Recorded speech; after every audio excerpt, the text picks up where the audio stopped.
All right, ladies and gentlemen, thanks so much for being here. Good afternoon to all of you. We're here to let you and the American people know that Speaker McCarthy had a mandate from the American people, negotiated with a powerful negotiation position of a unified Republican Party, not only just in the House, but in the House and the Senate, to hold the line for the bill that we passed. This deal that we've heard about totally fails to deliver on all of it. If you want to get into the details, let's just start with the IRS. 87,000 new IRS agents, all the billions of dollars, $1.4 billion cut, leaving the balance to be used by the IRS immediately, starting at this moment, continuing on for the duration of this presidency. $4 trillion at least, an unlimited debt ceiling increase. Unlimited debt ceiling. And oh, by the way, puts the incoming president, whether that's Joe Biden or whether that's a Republican, having to deal with it in a lame duck session. Absolutely and completely unacceptable. Trillions and trillions of dollars in debt for crumbs, for a pittance, every single thing. Take the student debt bailout, the student loan forgiveness. Biden forgives, you pay. None of that changes. Take the assault on American energy with the so-called Inflation Reduction Act. All of those subsidies killing American energy, continued unbridled. The permitting reform, all it does is seeks to increase and impose more of the Green New Deal faster on the American people. Faster.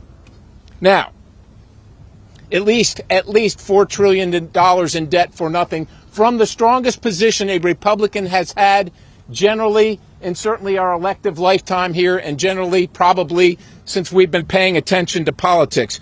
The Speaker himself has said on numerous occasions, the greatest threat to America is our debt, and now is the time to act. We had the time to act.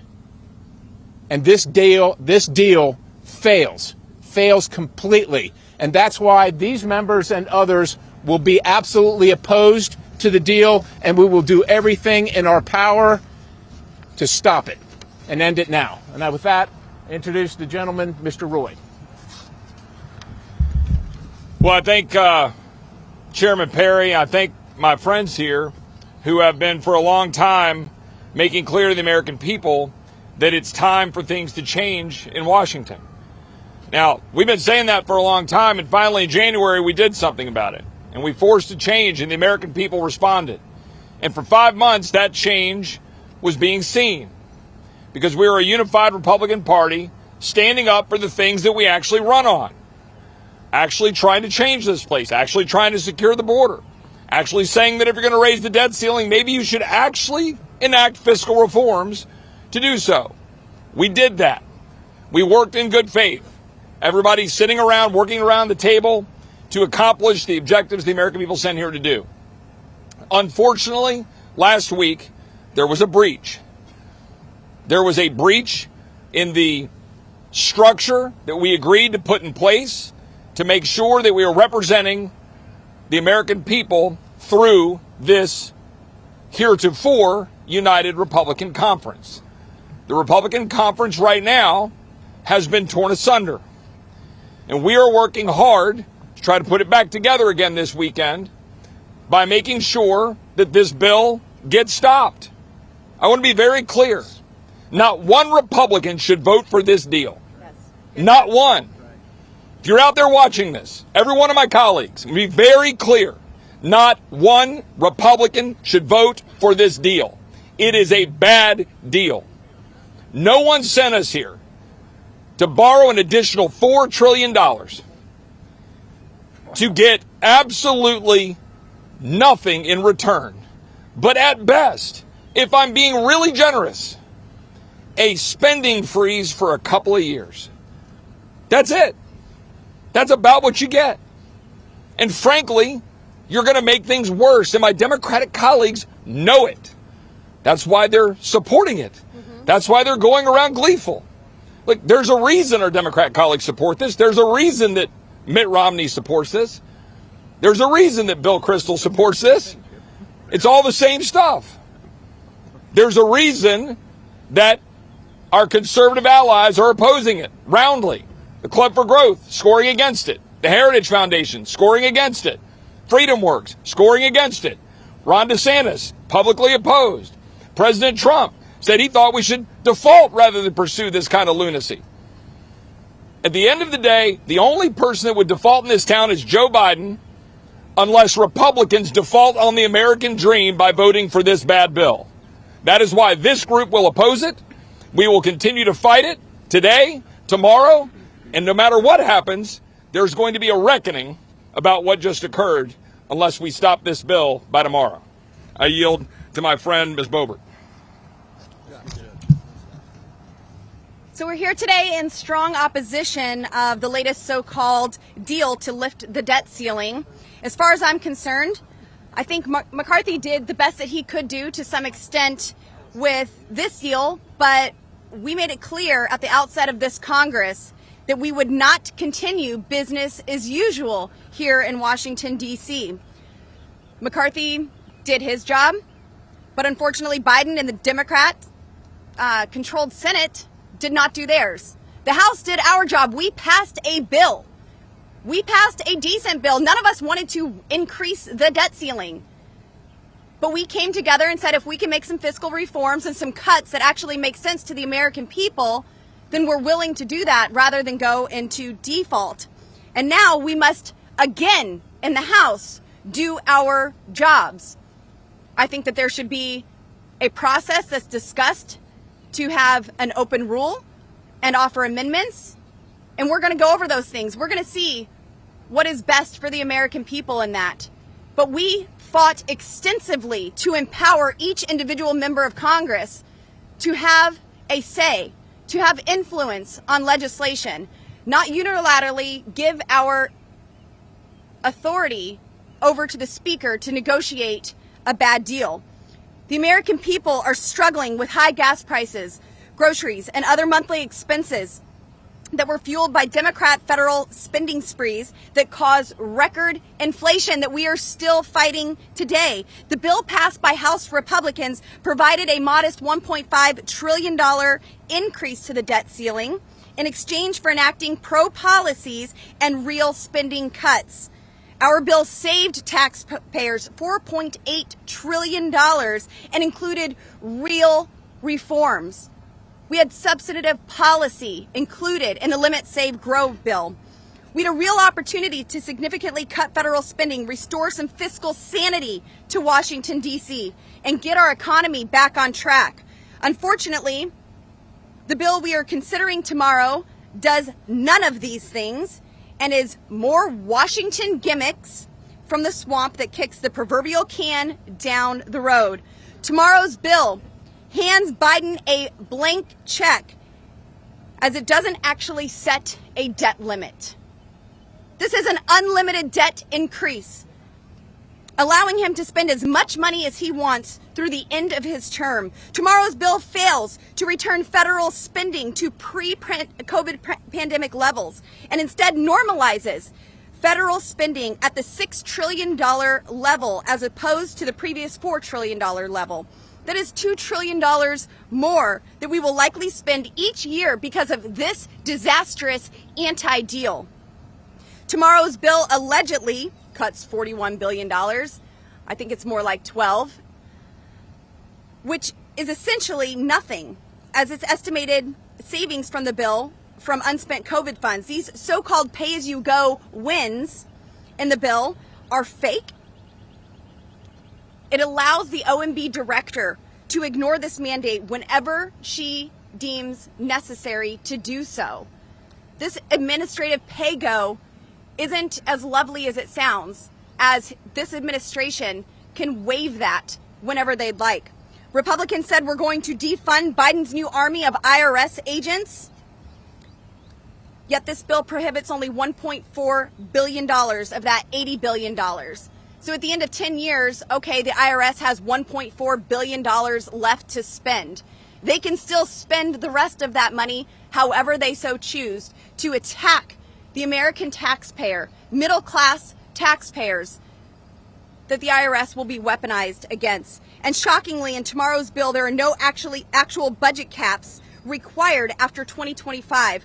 Only non-enforceable appropriations targets. CBO's estimate of $2.1 trillion in cuts that everyone is touting will never materialize because there is nothing real in this bill to enforce. In short, tomorrow's bill is a bunch of fake news and fake talking points that will do nothing to rein in out of control federal spending. If every Republican voted the way that they campaigned, they would vote against tomorrow's bad deal, because this is the very thing that we all campaigned to put an end to. I yield to my former chairman, Mr. Biggs. Thank you, Representative Boebert, and thank you, Chairman Perry, for organizing this, and I'm thankful to my colleagues who are here speaking about this ridiculous, ephemeral deal. And thank you to those of you who are here from the press and those back home who are watching. So, you know, I didn't vote for that last deal, okay? I didn't do it because there's 1.5 trillion, and I just said, you know, that's probably more than I can go. But I'll tell you what I see here in this deal is absolutely one of the biggest abominations since I've been in Washington, D.C. The original bill that passed out last month promised 2022 spending levels with a savings of about $131 billion and rescissions of almost $900 billion. Think about that. That's what the House passed out just a month ago. And you're asking the House now to do something different, completely different. The McCarthy-Biden plan nets only $9 billion in actual savings and $29 billion in rescissions. But even that $29 billion is false. Mm-hmm. It's false. The likelihood that the savings totally goes away, and the bill indicates that the $22 billion of the rescissions will be proposed, they're going to be used to get around the so-called spending caps. That's what's devised here in this plan. The McCarthy-Biden plan blows up the debt ceiling from the already outrageous national debt of $31.5 trillion to be more than $36 trillion by January 1st, 2025. But they couldn't even be honest about that, because the McCarthy-Biden deal is designed to actually fool you. Instead of estimating the actual debt ceiling that will be imposed by that date, January 1st, 2025, they simply say that will be the date. There'll be an unlimited cap. There won't be a cap for 19 months of the Biden administration. And the Biden administration is probably the most profligate administration we've seen. And that's saying something. While the current growth rate of our national debt projects to slightly more than $4 trillion in new debt, I forecast for you now it's going to be closer to $5 trillion by the time we get there.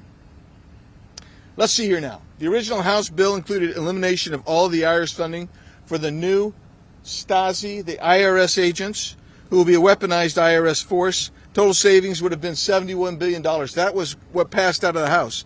And no new agents to hassle Americans. The McCarthy-Biden proposal is to prevent hiring of the force next year, not permanently, for savings of roughly $2 billion. And Republicans will have to fight to prevent the hiring of the agents a year from now. But even that is disingenuous, isn't it? Because that $71 billion was pre-authorized. That was pre-authorized. So when you throw the $2 billion out, that doesn't mean that they can't hire agents this year. It just means that in the back end, they'll have $2 billion less than that $71 billion. The original House bill included rescissions of Green New Deal tax credits and subsidies, which largely benefit rich individuals and corporations. It's rumored that Bill Gates is one of the biggest recipients. And that original bill was going to give $200 billion in savings. But the McCarthy-Biden program continues the Green New Deal boondoggles. The House bill originally eliminated Biden's student loan forgiveness and restructuring plan for projected savings of more than $400 billion. The McCarthy-Biden plan? No. The spending levels frozen at 2022 rates in the original House legislation are modified up. It isn't the 2022 in this bill. It's between 22 and 23 numbers. And Republican members of Congress are told that we'll fight these issues. We'll fight them again next year. In the meantime, the McCarthy-Biden plan assures an increase in the national debt of at least $4 trillion. How come it is that Republican leaders always tell us, next year we'll fight hard? Next year we'll fight hard. We really mean it next year. In fairness, the McCarthy-Biden plan asserts something that they call administrative pay-go. It ostensibly requires bureaucrats to demonstrate how they're going to pay for new programs or increases in spending. Now that sounds good, right? Except Congress has had a similar program for many years without it slowing down spending a bit. And why is it? Because Congress waives pay-go provisions. Yes. Now here's the way the pay-go provisions are going to be waived here. This part, by the way, this program sunsets in a year. But this part, and this crazy, is that the director of OMB can waive the pay-go provisions whenever and for whatever reason. You know what? There's a reason that the Biden administration has no concern over this provision at all. Because they control the OMB and the OMB director. And that unicorn, the admin pay-go, is where most of the McCarthy-Biden savings of $1 trillion is supposedly coming from. And since that is ephemeral at best, the McCarthy-Biden savings totally evaporates. Another point that the McCarthy-Biden coalition supports disincentivizes the commitment to pass 12 appropriation bills as promised in January. That automatically creates a continuing resolution with a 1% reduction. But since you're actually moving spending up, you're not really going to see a true savings there. But beyond that, they're going to wait before this gets imposed until 3 months into the next fiscal year. That is not what Representative Massey's plan really was. And when Republican leaders put out their talking points, they said that the Democrats got nothing in this deal. The question is, what did Republicans get in this deal? As progressive Democrat Pramila Jayapal stated, it doesn't cut spending and doesn't reduce the deficit. So what did Republicans get? I can't answer that. McCarthy-Biden proposal doesn't stop or even slow down deficit spending. It doesn't reduce the angle of trajectory of our out of control growth of our nation's debt, and the McCarthy-Biden proposal doesn't bend the spending curve down. Instead, they put some curtains on a dilapidated budget house and hopes that that will dress it up enough so enough Republicans will vote for it so they don't feel too doggone bad when 150 Democrats vote for it. The McCarthy-Biden plan keeps us moving over the national debt cliff with the Republican leadership's mantra of, we'll fight it next year. I thought the last plan wasn't good enough. I had no idea that we would see a plan as ephemeral and as malodorous as this plan. I am going to vote no. I urge my colleagues to vote no. And with that, I'm pleased to turn this over to my good friend from South Carolina on the Rules Committee, Mr. Norman. Thank you, Andy. I want to thank all of my members behind me that have got the courage to stand up and say no to this bill. Folks, the two factions that are supporting this bill, China, because they're just buying more debt to control America, and the Biden administration, which, as the hearings are showing, is corrupt and compromised to China. And we want to add the credit cards to give him to spend our money, and as has been said, unlimited debt ceiling and extend it through January of 2025. That's insanity. Who would do that? And I'm tired of hearing, as Andy says, we'll do it tomorrow. I'm tired of hearing, well, the Senate's not going to pass it. I'm tired of that. I'm not in the Senate. Yep. The House, the reason the Democrats got kicked out in January is because they wanted a change. They wanted a conservative change. This bill does nothing to that. If nothing else, if you examine the bill, the existing debt that we've got is $32 trillion and counting. To give you a concept, $1 trillion at 3% is $30 billion. $1 trillion. The interest on the debt is going to exceed our military budget if we keep going the way we're going. Somewhere, somebody has got to stop it. This group behind me is willing to do that. I'm on Rules Committee. It's a great committee. We know everything coming through. But folks, if we can stop it there, I will stop it. There is a reason why 100 Democrats, none of which voted for our initial bill, is now for it. Why is that? It's because they got what they wanted.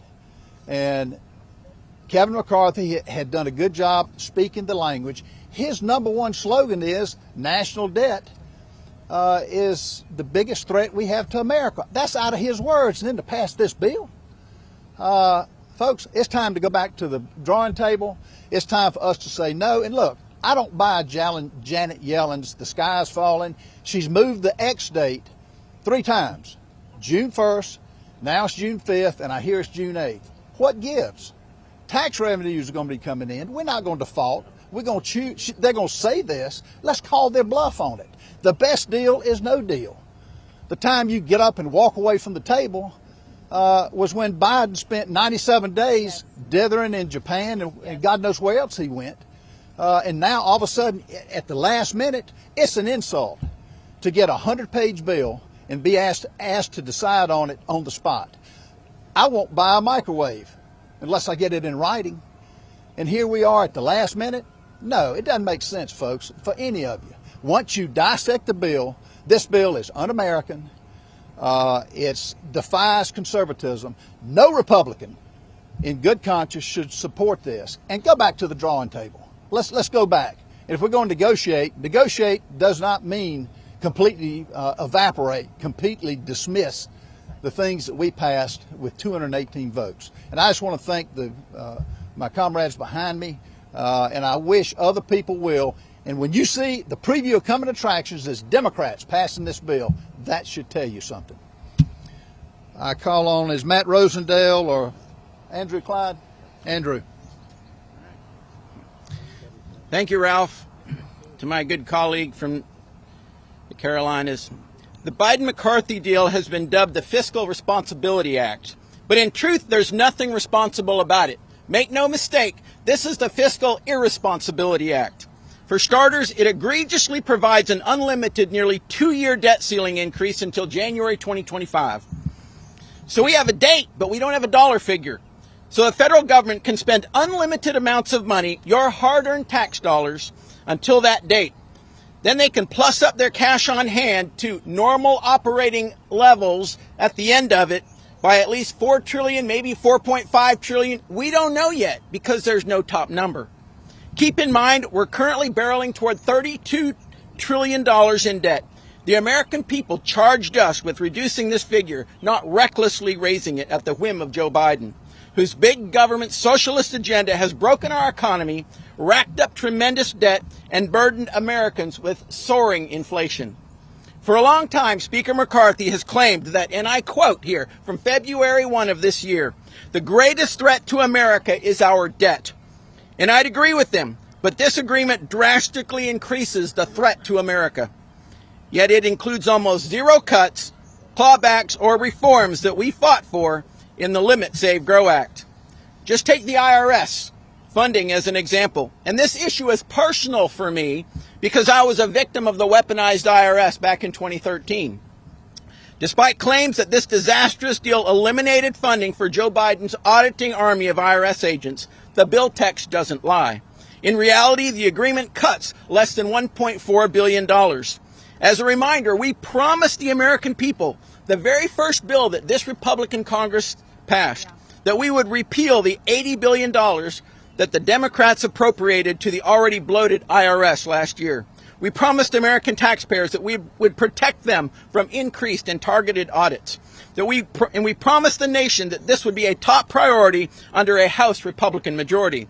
This deal breaks those promises.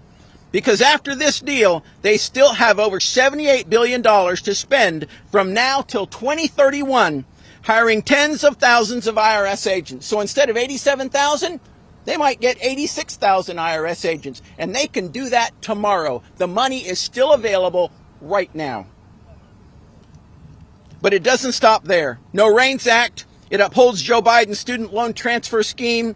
Nothing for border security. It only reclaims $28 billion of unspent COVID funds, but that doesn't even go back to pay off our debt or to the Treasury.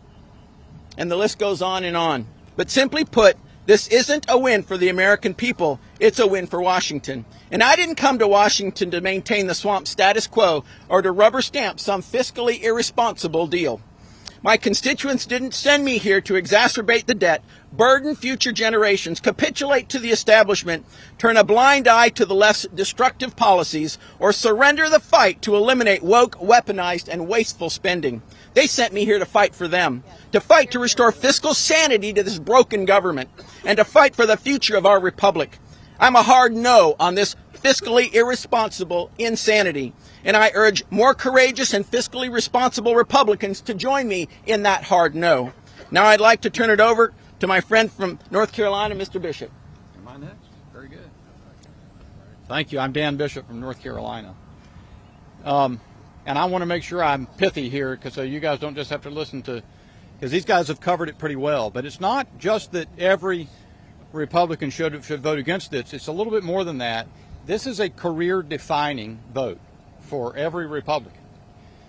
All of you guys know that thus far in this Congress, the dynamic force in Washington has been the unified House majority.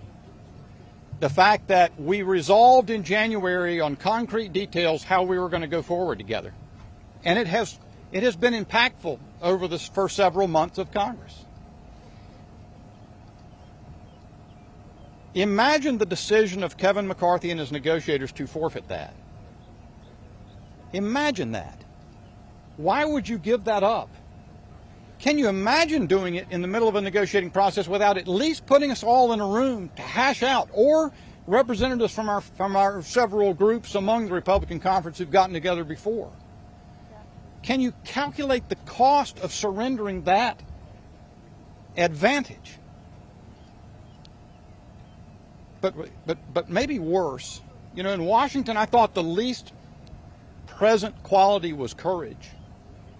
But I'm afraid truth tops that. This bill, as others have given you detail on, is chock full of cosmetic things, artificial things, things that actually have been outright lied about, misstated, like the change to IRS funding. In every supposed get for the Republicans, they are chock full of cosmetics. But the hard and cold reality, and again, there's not a member here who can tell you exactly what the increase in the debt will be. We just know the timing that it has been moved out. People said, actually, Kevin McCarthy said the Democrats didn't get anything in this bill. Who do you think wanted the maximum length extension of the debt ceiling and to make it undefined so nobody can pin it down? It may be $6 trillion. I always think it's useful to say, do you know what $1 trillion is?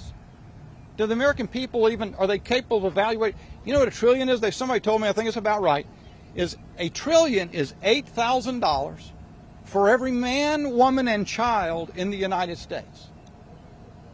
So at $31.4 trillion, you're talking about every one of us walking around with a $250,000 extra mortgage.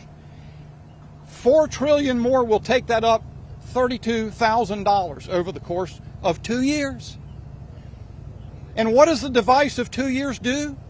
It removes the issue from the national conversation during the presidential election to come. How could you more successfully kneecap any Republican president than to take that issue out of his or her hands? That's what's being done. So now let me tell you what has to happen from this point forward. Every one of the people standing here are those people who had the courage and were prepared to be the truthful ones to stand up in January and contest the Speaker election in order to get that agreement that unified the Republicans, that allowed the Republicans to pass a bill with 218 votes when they told us we could never do it. These people did that. There are other men and women of courage and honesty in the Republican conference. Some of them have come out in the last hours. Corey Mills, Nancy Mace, Mike Waltz, I just saw, Wesley Hunt. Many more need to emerge. If there is any path to salvaging what we began as a unified conference, if there is any path to that, this bill, if it passes, must pass with less than half of the Republican conference. That is the challenge. And it is no longer, look, we're prepared to stand up and take the slings and the arrows. We're prepared to tell you the truth. We're prepared to act in courage and honesty to the American people. It falls to my other colleagues who have not joined us before. This is the moment now. A colleague's words ring in my ears from a conversation last night. Only in Washington would anybody spend any time quibbling over the $12 billion cut, or is it maybe $20 billion, or is it fake entirely because you're holding $22 billion of COVID money and new funds at Commerce Department to use to repurpose for other spending, all that crap. What the American people all get. Now look, there's some people who are, I understand they're on the left, they think debt and spending is the way to go forever. Most Americans, 60% of them, right, it's an AP poll. 60% said they wanted cuts to spending in conjunction with changing the debt ceiling. Because they all know it is on a cataclysmic, unsustainable path. And so what they know is, look, they didn't want our bill, right? The $1.5 trillion increase, let's be honest about it. They go, why would you do that? Because that bill had an articulable path that we embarked on. There would take many phases, by the way, but we could eventually turn this place and get to back to a politics of sanity. Not this. The only thing we get here is tokenism, a token, artificial, fake, nothing benefits, and you don't even need to talk that long as I have to Americans for them to understand $4 or $6 trillion in debt growth. That is insane. So, to my colleagues in the Republican conference, you have a few hours to make up your mind. You are the key to our being able to reacquire the unity. Now, it's going to take some steps, by the way, because the leadership decision to forfeit that is going to have to be dealt with. I yield to my friend from Florida. I've sort of made a career. Hang on. Oh, are you going now? I'm next. Oh, I introduce Byron Donalds everywhere I go, but today I'm going to introduce Bob Good of Virginia. Thank you. I won't claim to be pithy. I will be pithy, though. This year, we came into the year with a record $31 trillion national debt for the first time in the history of the country. We also came into the year with a new Republican majority, promising we would be different, running on fiscal responsibility, running on balancing the budget. And yet, what was the Democrat position on the debt ceiling battle? Was an unlimited debt ceiling increase with no conditions. That was the Democrat position back in January. We had a speaker battle back in January, and that battle flowed out of two components. Number one, past history where Republican leadership, when we had the majority, passed major spending packages with a majority of Democrat votes. I predict that will happen tomorrow night. The other part of that challenge, leadership challenge, was a failure to use every tool at our disposal to effectively fight to stop the radical left agenda, to stop the Biden agenda. We've had 2 years of the most amount of spending in the history of the country, $10 trillion in new spending for the first 2 years of administration, first time that's ever happened. The Republican majority came together, despite the predictions of failure, and passed the Limit, Save, Grow bill. Most of us, if not any of us, had ever voted for a debt ceiling increase before. We didn't want to increase the debt ceiling at all. We wanted to cut spending so much we would never have to do it. But we came together with the provisions of the Limit, Save, Grow bill to raise the debt ceiling by a responsible $1.5 trillion in exchange for some $5-6 trillion of cuts over time. Then, while we were not participating, without the participation of the Republican body, you have our own leadership come together and jettison, dismiss all the provisions of the Limit, Save, Grow bill and come up with what the Democrat position was 3 months earlier. Raise the debt limit with no conditions. This deal makes default more likely in the future. A true default is when you can no longer borrow, you can no longer service your debt, you can no longer meet your obligations, and this deal makes it more likely, with a $3 to $4 trillion increase over the next year and a half. Every Republican should oppose it. No Republican should vote to validate, affirm, and own Biden's agenda. And that's what this bill does. We inherited the Biden agenda back in January. We have determined, or declared at least, we would fight against it. We would stop it. We would reverse it. And instead, a Republican vote for this bill is a vote for the Biden agenda to keep it level over the next 2 years and increase the national debt by some $3 to $4 trillion. Every Republican should vote against it. And now I'll turn to Byron Donald from Florida. So first things first, to the American people, Washington is doing it again. While you were celebrating Memorial Day, all of our men and women who gave their lives for this great nation, and you were spending time with your family and your friends, this town was cutting another crap deal that's going to put you more in debt with no real changes whatsoever. So the American people need to understand full and well, do not listen to the talking points. Do not listen to the cool phrases that are being thrown out in commercials on CNN or Fox or MSNBC, because Washington is lying again. This bill has no cap in raising the debt, just a date in the future. We have no idea what that number is going to look like. Some people are saying $4 trillion. Some people are saying $3.5 trillion. This bill in year one might cut $12 billion if you just want to be generous. So who here thinks it's cool to cut $12 billion in exchange for $4 trillion? I don't think that's cool at all.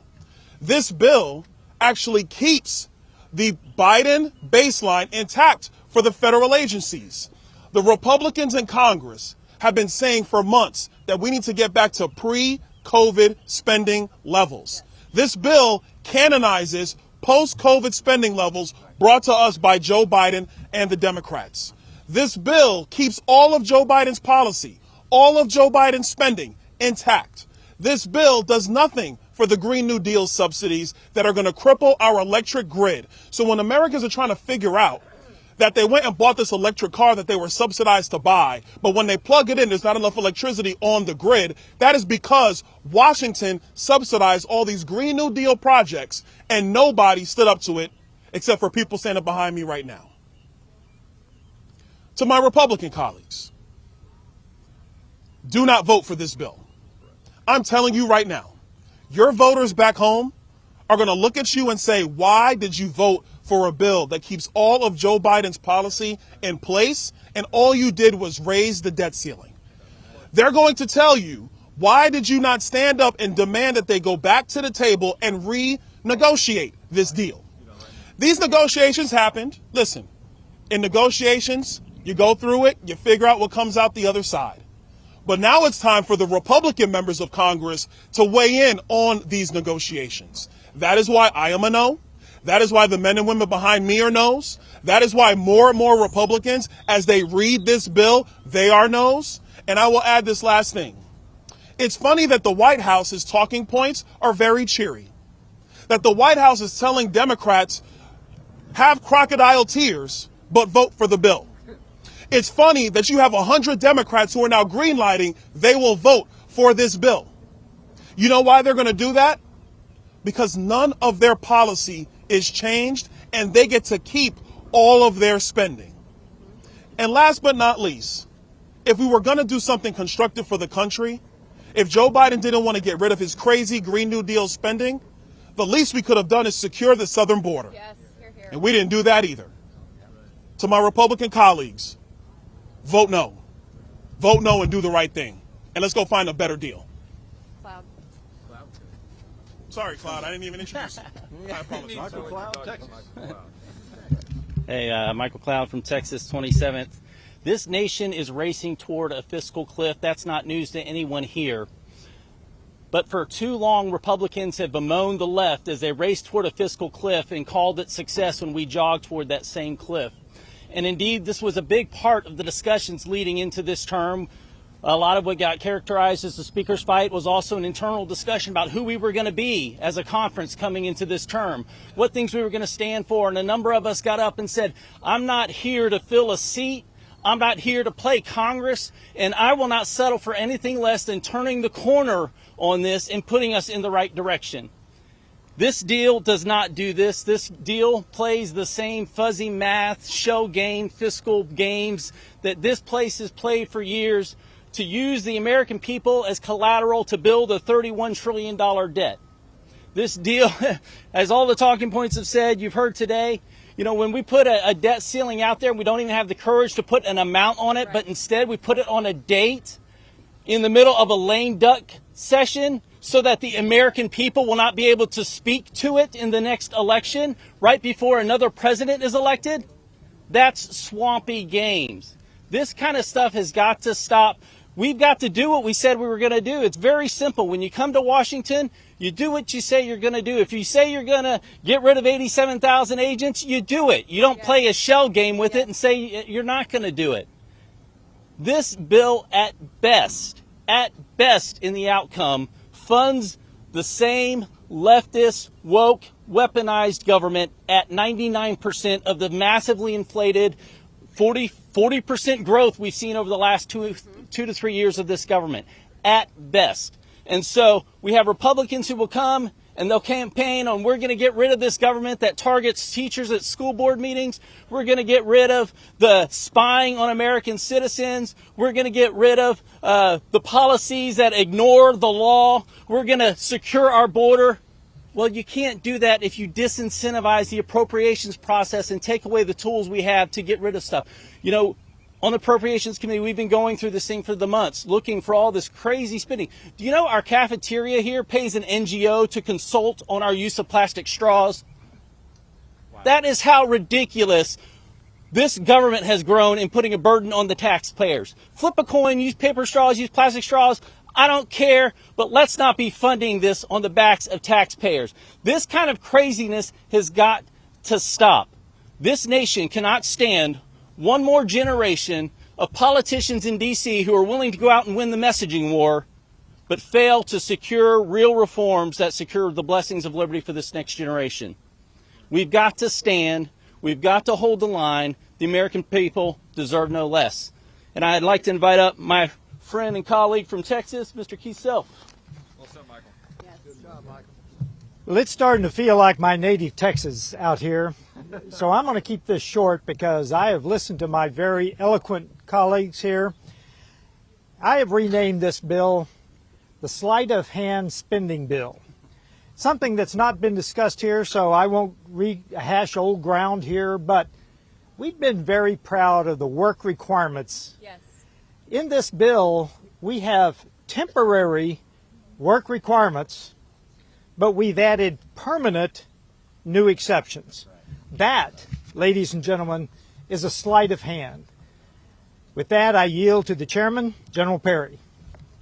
Thank you all. We're going to take questions, but to sum it up, look, what this bill does is underwrite for the rest of the 2 years the woke, weaponized Biden administration and all their policies, and Republicans should not be responsible for that and should not play a part in it. Yes, sir. Thank you, Chairman Perry. Jackson Richmond, Matlock Times.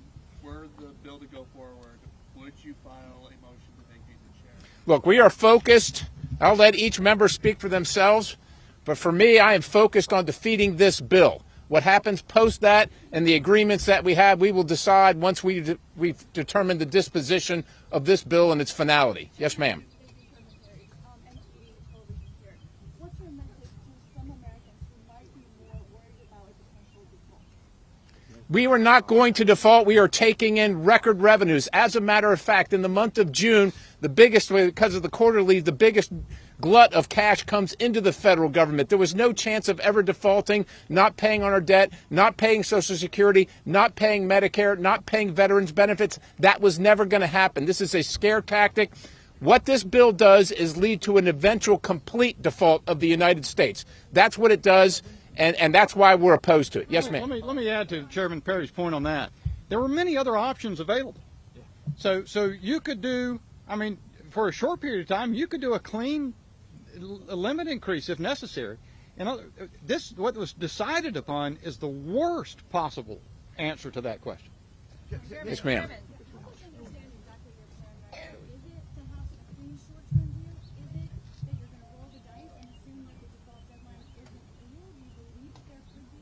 look, we've asked for Janet Yellen's figures, and with all due respect, she comes with zero credibility to this discussion, right? She didn't see inflation coming. She didn't know that we were going to breach the debt ceiling when she supported the $1.7 trillion omnibus on December 23rd, passed by the Democrats. She's moved the dates multiple times. So we don't believe her figures. We've asked to see her figures. Nobody here wants to default. And I want to remind everybody here, these members and this side of the building voted to not default over a month ago. While we appreciate and respect that you're here listening to us, you need to go to the other side of the building and ask the Senate what they have done to avoid default instead of continually asking us. We passed a bill. That's what we did. Sir. Mr. Chairman, can I jump in here real quick?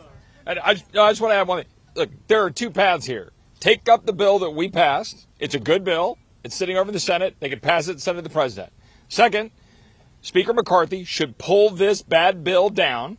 We should stop taking this bill up right now. I don't think he even has a majority of his own conference at this point. We'll find out later today. He should pull this bill down, and then we should do exactly what we're doing right now. We have COVID rescissions right now.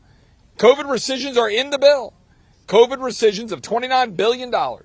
They've already taken that in this bill, and they've swept $22 billion and just set it over to the Department of Commerce to spend. For play money. To spend. Take that money, take IRS money, and go tell Janet Yellen you're going to pay every bill you need to pay, and we're going to sit down at the table and do the job for the American people. But don't tell me you're going to put me over a barrel for $4 trillion because you refuse to do your job. That is what Speaker McCarthy should have told the President of the United States.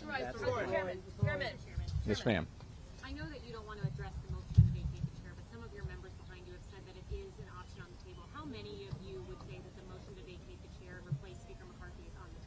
We are dealing with the bill right in front of us. You can talk to these folks and anybody else you want to after this press conference individually. We're here having a press conference about the bill and the issue on the table. Yes, ma'am.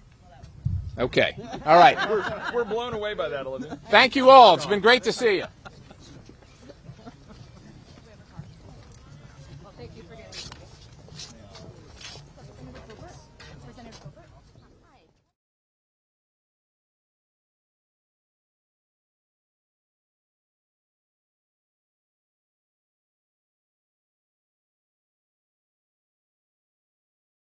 A Russian man claiming to hold top-level secrets about Russian advanced bombers has just turned up at the U.S. southern border, seeking asylum. The man claims to have been an engineer at a production facility over in the city of Kazan, and he says that he possesses top-secret information about the White Swan Tu-160, which is the most advanced bomber in the Russian arsenal. U.S. border officials, they interviewed the man, and they determined that his story was in fact credible and eventually passed him off to the FBI, who are still in the process of interrogating him right now. However, analysts have pointed out that the fact that the story was even leaked to the public is an indication that perhaps the American government is encouraging other Russians who also hold top-level secrets to also escape to America. And if you thought that was interesting, well then you should click on that button below this video and check out Epic TV, one of the best no-censorship video platforms on the internet. On there you will find awesome programs like American Thought Leaders. We've now been, for 2 years, trying to obtain the unredacted emails. We're down to the last 50 pages. So that's where all the incriminating evidence is. Crossroads. One of the big things happening right now is what's taking place with Russia and China. Counterpunch. You will see information you've never seen anywhere else. Facts Matter. I'm your host, Roman from the Epoch Times. Stay informed. Most important, stay free. As well as a plethora of great documentaries, wholesome movies that you can enjoy with your whole family. If I reach 1 hour, I accomplish something. Cooking programs, and my absolute favorite, programs about traditional art and traditional music, which can honestly uplift your mood and fill you with hope for the future.